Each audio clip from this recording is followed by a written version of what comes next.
अरे बाप रे, हे भगवान। ए बड़वा, ए तोर दीदिया कहाँ गइल बिया रे? घर में लौकत नइखे। मंदिर कर दिया। मंदिर गइल बिया? मंदिर का गइल बिया रे?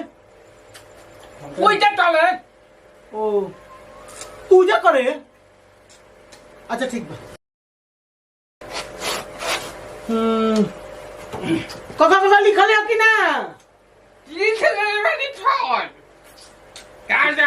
तारा बहिनी के माथ बांधा में तारा बहिनी है ऐसा गलती लिख ले कथा आवे दे। हम दीजिए देखिए। दीदिया देखी तार। प्रणाम। बैठो बैठो।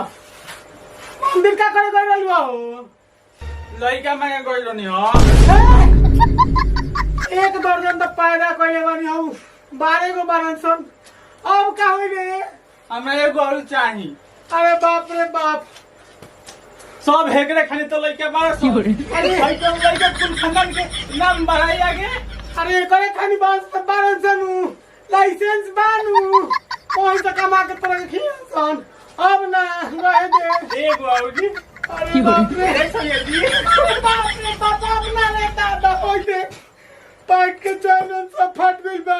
कहाँ से कमा के खियाए पकड़ी के पाले में देखो तारू की जरूरत नहीं के पाट शॉट जमा ए हमारे ना तू खिलाइयो।